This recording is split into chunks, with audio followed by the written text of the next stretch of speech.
ദേവരാജൻ മാസ്റ്ററും ഞാനും എങ്ങനെ ബന്ധപ്പെട്ടു എന്ന് ആലോചിക്കുമ്പോൾ ഒരു എത്തും പിടിയും കിട്ടാത്തൊരു സമസ്യ പോലാണ്. അപ്പം ഞാൻ ഈ പാട്ടുകളുടെയൊക്കെ സംഗീതം ആരെന്ന് പരിശോധിച്ചപ്പോൾ അതൊക്കെ ദേവരാജൻ മാസ്റ്ററിൻ്റെയാണ്. കുറേ നേരം കാത്തിരുന്നപ്പോൾ മാസ്റ്റർ ഇങ്ങനെ രണ്ടാം നില ബാൽക്കണി കൂടെ നടന്ന് എനിക്കൊന്ന് താഴെ ഫുഡ് കഴിക്കാൻ വരുവാണ്. എനിക്ക് ഭയങ്കര ജന്മസായുജ്യമായി. മാസ്റ്റർ കണ്ടല്ലോ, ഞാൻ വീട്ടിൽ വന്നൊക്കെ പറഞ്ഞു. ഞങ്ങൾക്ക് ഇതുവരെ കിട്ടാത്ത ഒരേ ഒരാളേ ഉള്ളൂ. ഞാൻ പറഞ്ഞു അതാര്? അത് ദേവരാജൻ മാസ്റ്റർ തിരുവനന്തപുരത്ത് താമസം ഇപ്പോൾ തുടങ്ങിയിട്ടുണ്ട്. പക്ഷേ ഞങ്ങൾ ആരും പോയിട്ട് ഇൻ്റർവ്യൂ കിട്ടിയിട്ടില്ല. ആ ഇൻ്റർവ്യൂ കൊണ്ടുവരുവാണെങ്കിൽ ഇയാൾക്ക് ഇതേ കണക്കുള്ള പാർട്ട് ടൈമായിട്ട് എന്തെങ്കിലും വരുമാനം കിട്ടുന്നത് ചെയ്തു തരാമെന്ന് പറഞ്ഞു. ഞാൻ വെച്ചാൽ എങ്ങനെ ദേവരാജ മാസ്റ്ററെ കാണും, ഒരു പരിചയവുമില്ല, എവിടാന്ന് അറിഞ്ഞൂടാ.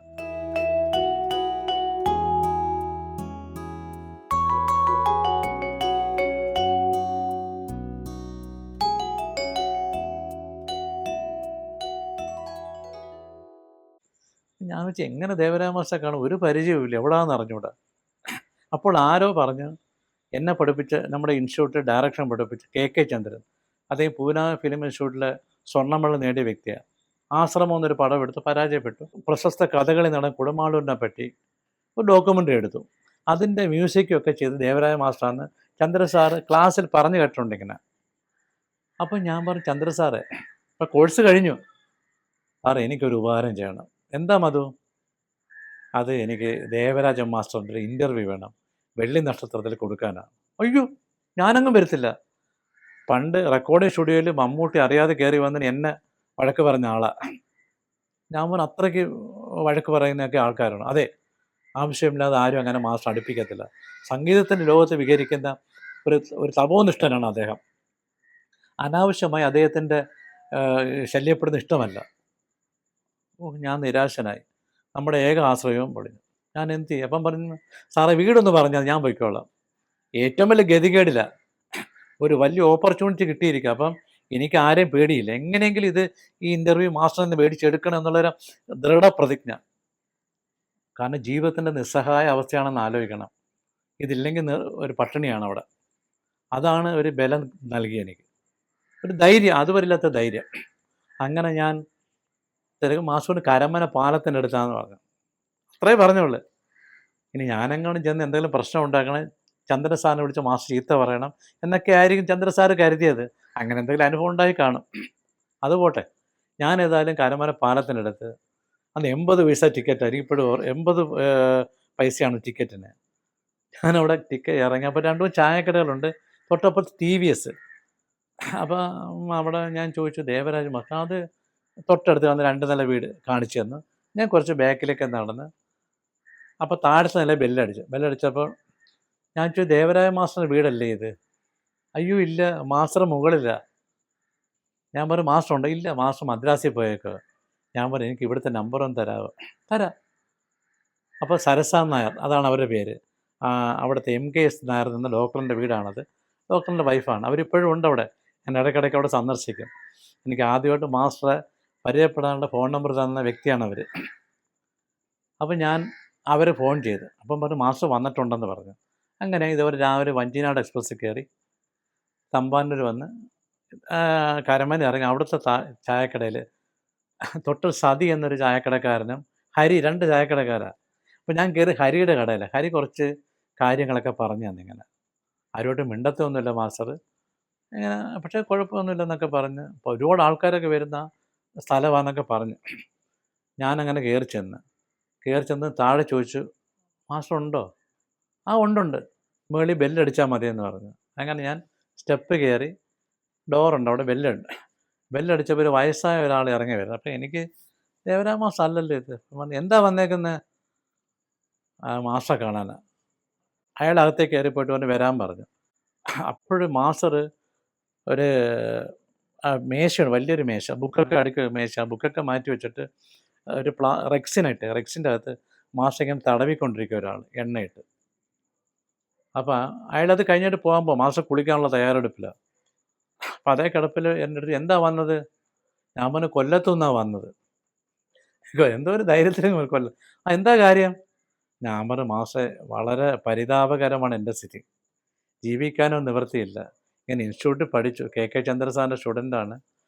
അപ്പം വെള്ളി നക്ഷത്രത്തിൽ ഒരു റിപ്പോർട്ടറായിട്ട് ജോലി തരാം, അതിനെന്ത്? അത് മാസ്റ്ററിൻ്റെ ഇൻ്റർവ്യൂ തന്നാൽ മാത്രമേ അവർ ജോലി തരത്തുള്ളൂ എന്നാണ് പറഞ്ഞത്. എനിക്ക് നിന്നെപ്പറ്റിയൊന്നും അറിഞ്ഞുകൂടല്ലോ. നീ എങ്ങനെ എഴുതുമെന്നൊന്നും എനിക്ക് അറിഞ്ഞുകൂടാ. ഞാനങ്ങനെ ഇൻ്റർവ്യൂ ഒന്നും കൊടുക്കാറില്ല. ഒരു കാര്യം ചെയ്യ്, മാധുരി അമ്മയ്ക്ക് ഒരു ഗാനമേളയ്ക്കായിട്ട് 4-5 ദിവസം കഴിയുമ്പോൾ ഇവിടെ വരും. എൻ്റെ നമ്പർ കുറിച്ചെടുത്തോ.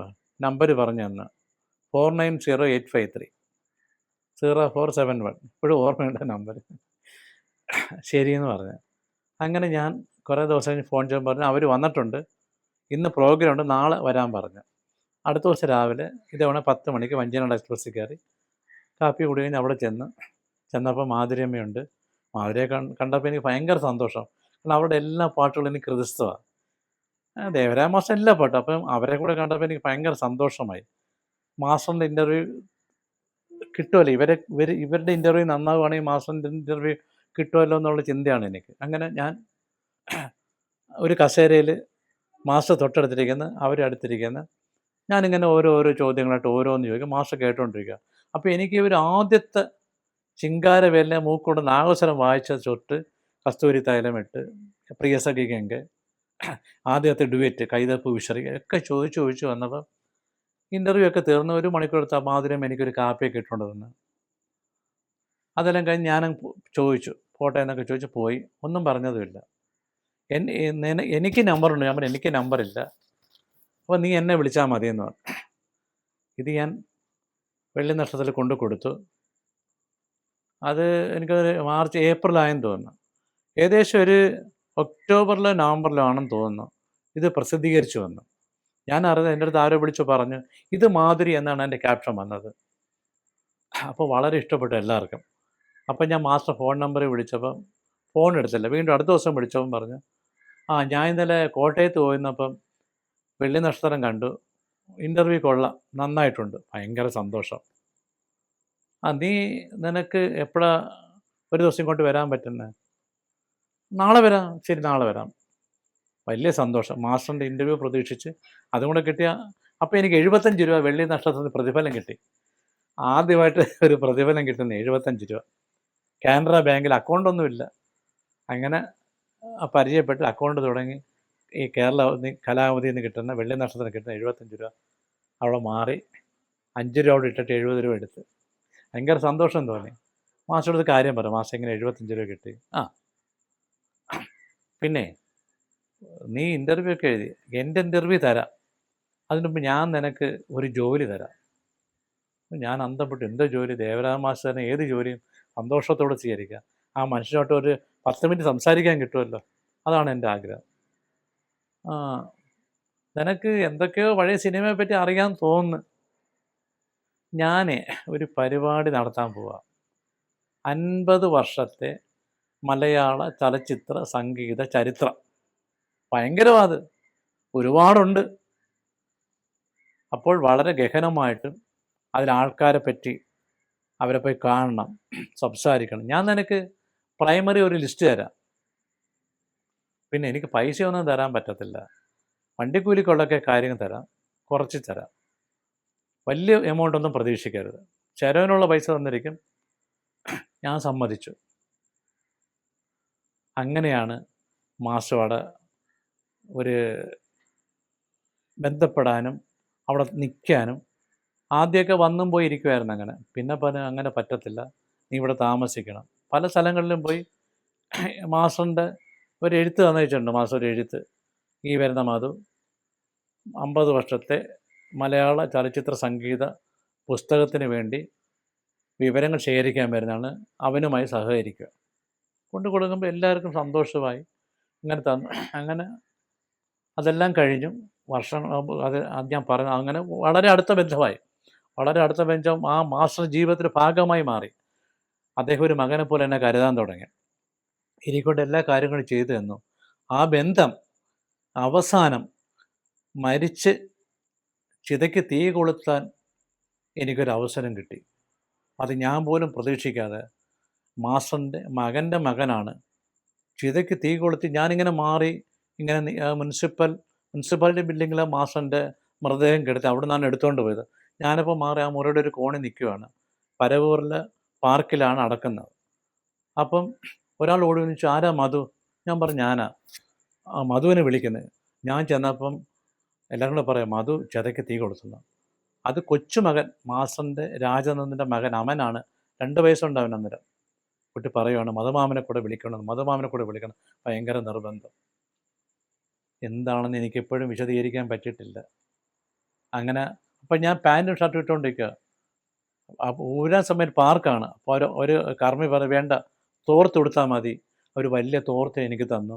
ഞാൻ ആ തോർത്ത് ഉടുത്ത് ഷർട്ട് ഊരി ഒരു തിരി എൻ്റെ കയ്യിലും തന്ന് അങ്ങനെ തിരി കൊളുത്താൻ പറ്റി. എൻ്റെ ജീവിതത്തിലെ ഏറ്റവും വലിയ ഒരു പുണ്യമായി ഞാൻ കരുതുന്നു. ഒരു ഇൻ്റർവ്യൂവിനായിട്ട് ചെന്ന് അദ്ദേഹത്തിൻ്റെ ജീവിതത്തിലൊരു ഭാഗമായും കഴിഞ്ഞത് ഒരു വലിയ ഭാഗ്യം തന്നെയാണ്. അതുതന്നെയാണ് ഇപ്പോൾ നിങ്ങളുടെ മുമ്പിൽ സംസാരിക്കാനും ഒരവസരം കിട്ടിയത്. അങ്ങനെ ദേവരാജൻ മാസ്റ്ററിൻ്റെ ഇൻ്റർവ്യൂവിന് പോയി ആ ബന്ധത്തിൻ്റെ വളർച്ച പറഞ്ഞ് ഇപ്പം മരണത്തിൽ അദ്ദേഹത്തിൻ്റെ അന്ത്യകർമ്മങ്ങൾ ചെയ്യാൻ കഴിഞ്ഞു എന്ന് വരെ പറഞ്ഞു. പക്ഷേ എനിക്ക് ആ ഇൻ്റർവ്യൂ ഇതുവരെ കിട്ടിയിട്ടില്ല. അത് ഞാൻ പിന്നെ ചോദിച്ചതുമില്ല. പക്ഷേ ആ ഇൻ്റർവ്യൂവിനേക്കാൾ ഉപരി മാസ്റ്റർക്ക് ഞാനൊരാൾ ചോദിച്ച് മറുപടി പറയുന്ന ആളെ ഇൻ്റർവ്യൂ എന്ന് പറയുന്നത്. ചോദിക്കാതെ മാസ്റ്റർ പറയാതെ ഒരുപാട് മാസ്റ്ററിൻ്റെ കാര്യങ്ങൾ എൻ്റെ മനസ്സിലേക്ക് വന്നു. അനുഭവങ്ങളിലൂടെ, മാസ്റ്ററിൻ്റെ പ്രവർത്തികളിലൂടെ എനിക്ക് അദ്ദേഹത്തെ മനസ്സിലാക്കാൻ പറ്റി. പലരും എന്നോട് ചോദിക്കാറുണ്ട്, ഇത്രയും ചുണ്ടിക്കാരനായ ദേഷ്യക്കാരനായ ഒരാളിൻ്റെ കൂടെ എങ്ങനെ ഇത്രയും വർഷം കഴിഞ്ഞു എന്നുള്ളത്. അപ്പോൾ എൻ്റെ മറുപടി, എനിക്ക് മാസ്റ്ററെ അറിയാം, മാസ്റ്റർക്ക് എന്നെയും അറിയാം. അതുതന്നെയാണ് ഞങ്ങളുടെ ഒരു കെമിസ്ട്രി. പക്ഷേ ആ ഇൻ്റർവ്യൂ കിട്ടിയില്ലെങ്കിലും ഞാൻ എന്തിനാണ് ഇൻ്റർവ്യൂ എടുക്കുന്നത്? മാസ്റ്ററെ പറ്റി ചോദിച്ച ഓരോ കാര്യങ്ങൾ പൊതുജനങ്ങൾ അല്ലെങ്കിൽ ആരെങ്കിലും അറിയിക്കാനാണല്ലോ. ഞാനിപ്പോൾ ഒരു പുസ്തകം എഴുതിക്കൊണ്ടിരിക്കുകയാണ്. എൻ്റെ മാസ്റ്റർ എന്നാണ് ആ പുസ്തകത്തിൻ്റെ പേര്. അപ്പോൾ എനിക്ക് അന്ന് കിട്ടാതെ പോയ ഇൻ്റർവ്യൂ, മാസ്റ്ററിൻ്റെ ജീവിതാനുഭവങ്ങളിൽ കൂടി ഞാൻ നേടിയെടുത്ത അദ്ദേഹത്തിൻ്റെ പാഠങ്ങൾ, ഞാനുമായിട്ടുള്ള അനുഭവങ്ങൾ, ആ ഇൻ്റർവ്യൂവിന് പകരം ഞാൻ മനസ്സുകൊണ്ട് ചെയ്ത ഇൻ്റർവ്യൂ പോലെയാണ് ആ പുസ്തകത്തിൽ സമർപ്പിക്കുന്നത്. അങ്ങനെ എനിക്ക് കിട്ടാതെ പോയ ഇൻ്റർവ്യൂ ഞാൻ മനസ്സുകൊണ്ട് മാസ്റ്ററിൽ നിന്നും ചോദ്യങ്ങൾ ചോദിച്ച് വായിച്ചെടുത്ത ഇൻ്റർവ്യൂ ഒരു പുസ്തകമായി നിങ്ങളുടെ മുമ്പിലെത്തും.